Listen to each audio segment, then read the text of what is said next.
Doctor சொன்னாங்களா கை காப்பாற்ற முடியாது, மறித்து போயிடுவேன். ஆனா இயேசு காப்பாற்றுவார். தம்பி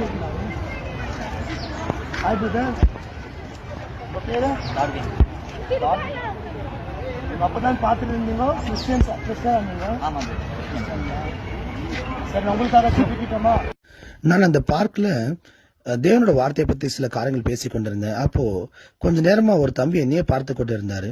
நான் அந்த தம்பியை பார்த்து, தம்பி உனக்காக நான் ஜெபிக்கலாமான்னு என்று கேட்கும்போது, அந்த தம்பியும் அண்ணா எனக்காக ஜெபிங்க என்று சொல்லும்போது, நான் ஜெபிச்சு கொண்டே இருக்கும்போது அந்த தம்பியை பத்தி ஒண்ணுமே என்கிட்ட சொல்லல.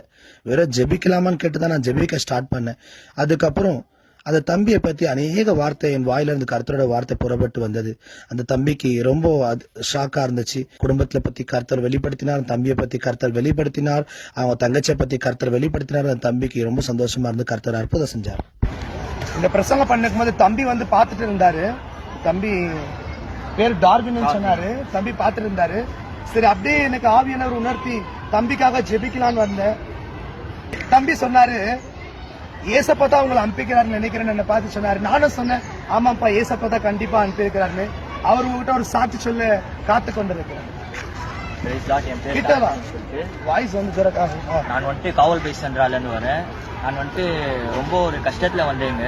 மைண்டு டிஸ்டர்படா, வீட்லயே இருக்க முடியாம எனக்கு பிடிக்காம இங்க வந்தேன். நான் இங்க வந்து தனிமையில் அமர்ந்து நின்றேன். கடவுள்கிட்ட நான் கேட்டிருந்தேன், கடவுளே என்னப்பா இவ்வளவு பிரச்சனை வருது இந்த வாலிப நாட்கள்ல, நான் வாலிபத்தை எப்படி காக்க போறேன், எனக்கு ஒண்ணுமே தெரியல, வீட்டை எப்படி நடத்த போறேன்னு சொல்லிட்டு வேதனையோட உட்காந்துருந்தேன். கடவுளே வந்துட்டு நம்ம பிரதர் அனுப்பிக்கிறாரு. பிரதர் வந்துட்டு இங்க வந்துட்டு பிரசங்கம் பண்ணியிருந்தாரு.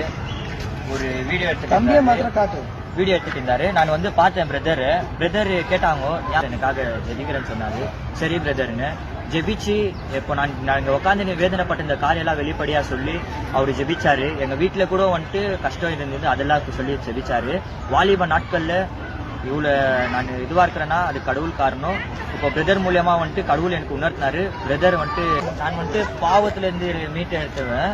அப்படியே நான் பாவத்துக்கு போயிட்டு வருவேன். சாத்தான் என்ன பாவத்துல கொண்டு போவான், அப்படியே கடவுள் என்ன கூட்டும் போவாரு. அது அப்படியே வெளிப்படையா இவர் ஜெபிச்சாரு. எனக்குள்ள என்ன இருந்ததோ அது அப்படியே ஓப்பனா ஜெபிச்சாரு. கர்த்தர் இவரை ஜெபிக்க வச்சாரு. அது வந்துட்டு எனக்கு சந்தோஷமா இருக்குது. அதே போல எங்க வீட்டுல எங்க தங்கச்சி கூட வந்துட்டு ஒரு சாட்சி தான். எங்க தங்கச்சி வந்துட்டு லைட்டா மூளை வளர்ச்சி கம்மி. கர்த்தர் வந்துட்டு பிரதருக்கு உணர்த்தினாரு, தங்கச்சியை பத்தி கேளுன்னு சொல்லிக்கிறாரு. கர்த்தர் சொன்னாரா இவருக்கு, தங்கச்சியை பத்தி கேளு, அவங்க தங்கச்சி எப்படி இருக்குதுன்னு சொல்லிட்டு எங்க தங்கச்சிக்கோசரம் பிரேயர் பண்ணி சொல்லிக்கிறார் கர்த்தர் கோடான கோடி நன்றி. கர்த்தர் வந்துட்டு வேதனையில இருக்கிறவங்கள தான் அறிஞ்சு தேடி வராரு. பிரதர் மூலியமா என்னை தேடி வந்திருக்கிறாரு, உங்களை தேடி வருவாரு, அற்புதம் அதிசயம் செய்வாரு. எனக்காக ஜெபம் பண்ணதுக்காக தேங்க்யூ பிரதர். ஆனா வெளிப்படையா ஜெபிச்சார், எல்லாமே எனக்கு சந்தோஷமா இருக்குது. இப்போ மைண்ட் ஃப்ரீயா இருக்குது. கர்த்தர் நாம ஸ்தோத்திரம். தம்பிக்காக ஜெபிக்கும் போது ஆண்டவர் அநேக காரியங்கள் என் வாயிலிருந்து தம்பிக்கிட்ட கர்த்தர் பேசினாரு. அதுல ஜெபிச்சு கொண்டு இருக்கும்போது சடனா நான் சைலண்டான தம்பி கொஞ்சம் என்னை கவனிச்சு பார்த்தாரு. அப்போ ஆண்டவர் சொன்னாரு, அவங்க தங்கச்சியை பத்தி நீ கேளு. தம்பி வாழ்க்கையை பத்தி அநேக காரியங்கள் சொன்னார். சாமி தேவன் சொன்னதெல்லாம் சொன்னேன். தம்பிக்கு ஆச்சரியமா இருந்துச்சு.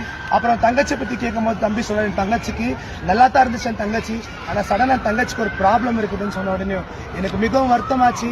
தம்பிக்கு என்ன அதிர்ச்சியா ஒரு ஷாக் ஆச்சுனாக்கா, எப்படி இந்த பிரதருக்கு நம்ம தங்கச்சியை பத்தி தெரியும், அதுதானே பிரதர்? அதுதான் பிரதர், ஷாக் ஆயிடுச்சு. எப்படி கர்த்தர் உணர்த்துவாருன்னு தெரியல, ஆனா கர்த்தர் மூலியமா உணர்த்தி கேட்க வச்சாரு.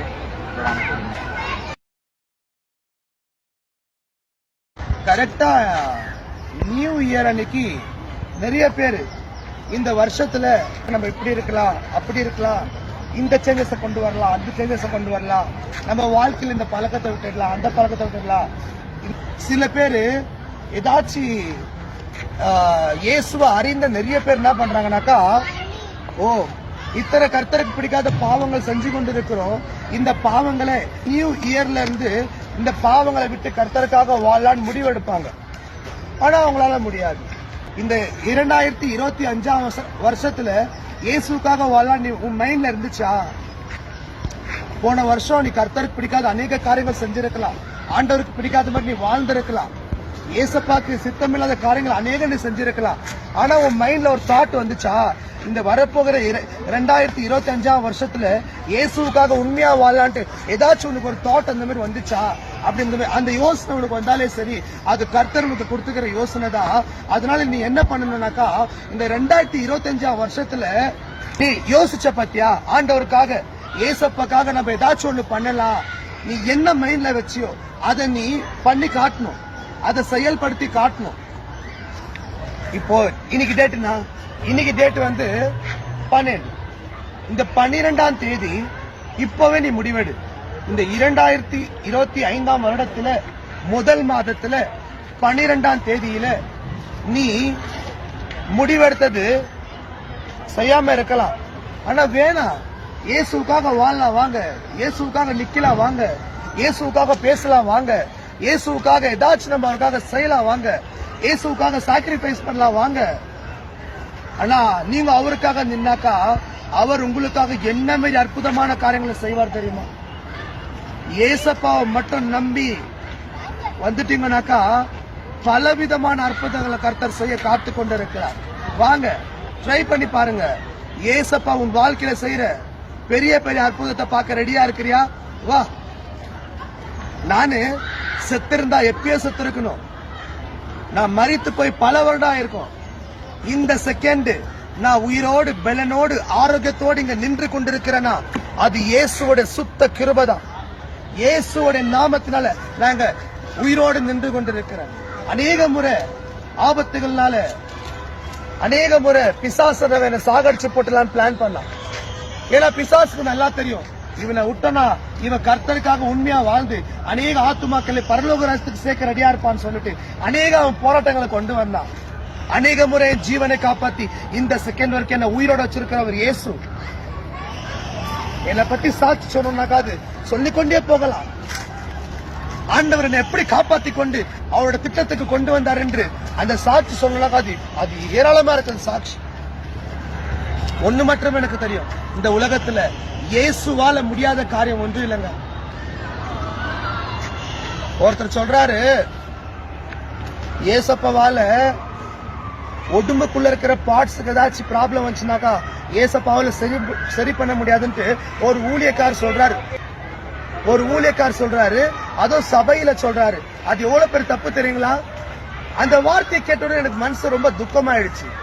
இயேசுவால உள்ள இருக்கிற பார்ட்ஸ் ஏதாச்சும் பாதிக்கப்பட்டா அது ஏசப்பாவால சரி பண்ண முடியாதுன்ட்டு ஒரு சர்ச்ல பாஸ்டர் ஆல்டர் மேல நெல்லிக்கின்னு பலிபீடத்துல இருந்து சொல்றாரு. எவ்வளவு பேர் தப்புங்க அது? இயேசு சுவாமி எல்லா விதமான பாவங்களை நீக்கி பரிசுத்தப்படுத்துவார், எல்லா விதமான வியாதிகளை நீக்கி சுகப்படுத்துவார். இயேசுவால செய்ய முடியாத காரியம் என்பதே ஒன்று இல்லங்க. பாருங்க, ஒருத்தருக்கு பேய் பிடிச்சிருக்குது, அந்த பேய் உடம்புக்குள்ள தினக்குது, அந்த பேய் இயேசு ஓட்டுறார். இன்னொருத்தன் 38 வருஷமா மரண படிக்கல படுத்துக் கொண்டிருக்கிறான். அவன் உடம்புக்குள்ள இருக்கிற நரம்புல ஃபால்ட் இருக்குது, அவன் நரம்பு எலும்புல எல்லாம் ப்ராப்ளம் இருக்குது, அது உடம்புக்குள்ள தினக்குது நரம்பெல்லாம். அந்த நரம்பு அந்த எலும்புக்குள்ள ஏசப்பட வல்லமை போய் அந்த 38 வருஷமா படுக்கையில இருக்கிறவன் எலும்பி நடக்கிறான். அது உடம்புக்குள்ள தான் இருக்குது. அதை கர்த்தர் சரி பண்ணார் இல்லையா? உயிரே போயிடுது. செத்து போனவங்களுக்கு பல பேர் செத்து போய் ஏசப்பா உயிர் கொடுத்திருக்கிறார். எத்தனையோ பேர் மரணத்திலிருந்து இயேசு உயிரோட எழுப்பி இருக்கிறார். அப்போ அந்த உயிரினத்து உள்ளதான இருக்குது. இயேசுவால செத்து போனவங்களுக்கு உயிர் கொடுக்க முடியும்னாக்கா எல்லாரோட ப்ராப்ளம சால்வ் பண்றதுக்கு ஏசப்பாவால முடியும். இன்னைக்கு நான் உயிரோட இருப்பது ஏசப்பாவோட சுத்த கிருபையில தான். இந்த செகண்ட் நீங்க முடிவெடுங்க. இந்த 2025ஆம் வருஷத்துல இந்த முதல் மாதத்துல இந்த 12ஆம் தேதியில வாங்க இயேசுக்காக வாழலாம். கடந்த நாட்கள், கடந்த நிமிடங்கள், கடந்த வருடங்கள் இயேசுவுக்கு பிடிக்காத அநேக காரியங்கள் செஞ்சிருக்கலாம். ஆனா இந்த செகண்ட் நீங்க இயேசுக்காக உங்களோட பாவ வாழ்க்கையை விட்டு வரத்துக்கு நீங்க ரெடியா இருந்தீங்கன்னாக்கா, உங்களோட எல்லாத்தையும் விட்டு இயேசுக்காக நீங்க வரத்துக்கு ரெடியா இருந்தீங்கன்னாக்கா, இயேசப்பா உங்க வாழ்க்கையில செய்ய போற காரியம் அது பயங்கரமான அற்புதமான அதிசயமான பெரிய காரியங்களை செய்வார். மூடப்பட்ட கதவுகளை கர்த்தர் திறந்து கொடுக்குவார். எல்லா கட்டுகளை இயேசு உடைக்குவார், விடுதலை கொடுக்குவார், ஆரோக்கியத்தை கொடுக்குவார், சமாதானத்தை கொடுக்குவார், வீட்டை கட்டி கொடுக்குவார். எல்லா குழந்தை பிறக்கிற பாக்கியத்தை கர்த்தர் கொடுக்குவார். திருமணம் ஆகாத கர்த்தர் திருமணம் பண்ணி வைக்குவார். ஆண்டவர் எல்லா காரியங்களும் இந்த புது இடத்துல உங்களுக்கு புதியதா கர்த்தர் செஞ்சு முடிக்க வல்லவரா இருக்கிறார். ஏதாச்சும் பிரேயர் ரிக்வெஸ்ட் சொல்லுவேன், உங்களுக்காக ஜெபிக்கிறேன். இயேசு அற்புதம் செய்வார். என்னால ஒண்ண முடியாதுங்க, ஆனா எனக்குள்ள இருக்கிற இயேசு பெரியவர். நான் ஒரு மனுஷன், நான் ஒரு சாதாரணமான மனுஷன். மனுஷனால எந்த மிராக்கல்ஸ் பண்ண முடியாது, மனுஷனால மிராக்கல்ஸ் பண்ண முடியாது. ஆனா கடவுளால மிராக்கல் பண்ண முடியும். என்னால் முடியாது. ஆனா எனக்குள்ள இருக்கிற இயேசு உங்களுக்கு அற்புதம் செய்ய காத்துக் கொண்டிருக்கிறார், அதிசயம் செய்ய காத்துக் கொண்டிருக்கிறார். இயேசு எல்லா விதமான பெரிய காரியங்களை செய்ய காத்துக் கொண்டிருக்கிறார். இன்னும் அநேக காரியம் பேசலாம்னு ஆசைப்படுறேன். ஆனா நெக்ஸ்ட் வீடியோல பேசி உங்கள்கிட்ட நான் முடிக்கிறேன். டாக்டர் சொன்னாங்களா கை காப்பாற்ற முடியாது, மரித்து போயிடுவேன். ஆனா இயேசு காப்பாற்றுவார். தம்பி இருக்கிறாரு. Hi brother. Hi brother. உங்க பேரு? அப்பதான் பாத்துட்டு இருந்தீங்க. கிறிஸ்டியனா இருந்தீங்க? ஆமா bro. சரி, நான் உங்களுக்காக கூப்பிட்டுட்டோமா?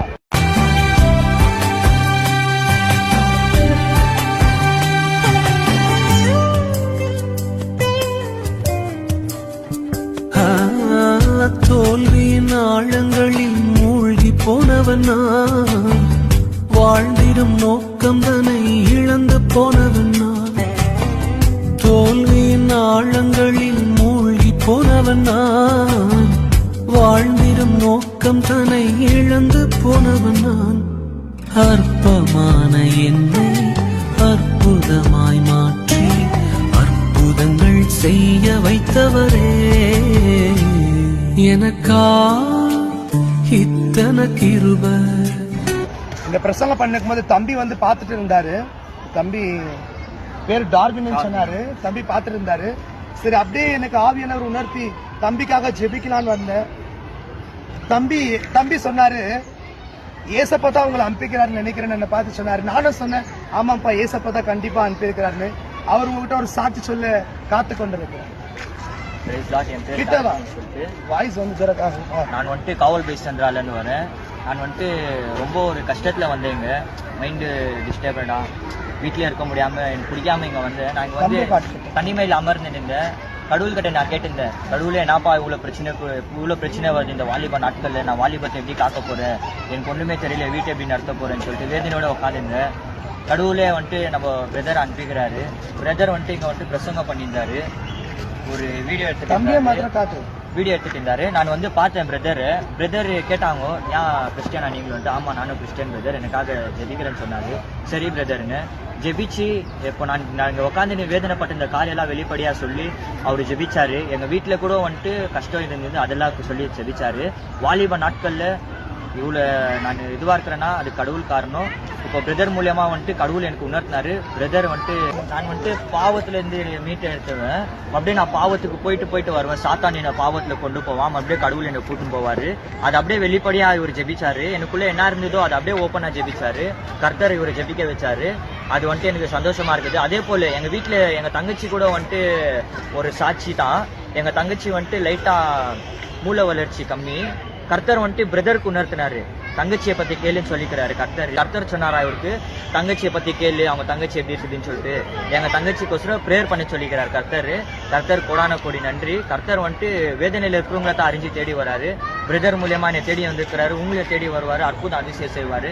எனக்காக ஜெபம் பண்ணதுக்காக தேங்க்யூ பிரதர். ஆனா வெளிப்படையா ஜெபிச்சாரு, எல்லாமே எனக்கு சந்தோஷமா இருக்குது. இப்போ மைண்ட் ஃப்ரீயா இருக்குது. கர்த்தர் நாம கிறிஸ்தோத்திரம். தம்பிக்காக ஜெபிக்கும் போது ஆண்டவர் அநேக காரியங்கள் என் வாயிலிருந்து தம்பி கிட்ட கர்த்தர் பேசினாரு. அதுல ஜெபிச்சு கொண்டு இருக்கும்போது சடனா நான் சைலண்டானு. தம்பி கொஞ்சம் என்னை கவனிச்சு பார்த்தாரு. அப்போ ஆண்டவர் சொன்னாரு, அவங்க தங்கச்சியை பத்தி நீ கேளு. தம்பி வாழ்க்கையை பத்தி அநேக காரியங்கள் சொன்னார். சாமி தேவன் சொன்னதெல்லாம் சொன்னேன். தம்பிக்கு ஆச்சரியமா இருந்துச்சு. அப்புறம் தங்கச்சியை பத்தி கேட்கும் போது தம்பி சொன்னார், என் தங்கச்சிக்கு நல்லா தான் இருந்துச்சு என் தங்கச்சி, ஆனா சடனா தங்கச்சிக்கு ஒரு ப்ராப்ளம் இருக்குதுன்னு சொன்ன உடனே எனக்கு மிகவும் வருத்தமாச்சு. தம்பிக்கு என்ன அதிர்ச்சியா ஒரு ஷாக் ஆச்சுனாக்கா, எப்படி இந்த பிரதருக்கு நம்ம தங்கச்சியை பத்தி தெரியும்? அதுதானே பிரதர்? அதுதான் பிரதர். ஷாக் ஆயிடுச்சு. எப்படி கர்த்தர் உணர்த்துவாருன்னு தெரியல, ஆனா கர்த்தர் மூலியமா உணர்த்தி கேட்க வச்சாரு. இந்த மாதிரி தம்பிங்க தான் கர்த்தருக்காக எழுப்பி பிரகாசிக்கணும். இந்த நாட்களிலே இந்த மாதிரி தம்பிங்க தான் அநேக பாவங்கள்ல விழுந்திருக்கிறாங்க, அநேக காரியங்கள்ல உலக காரியங்களை விழுந்திருக்கிறாங்க.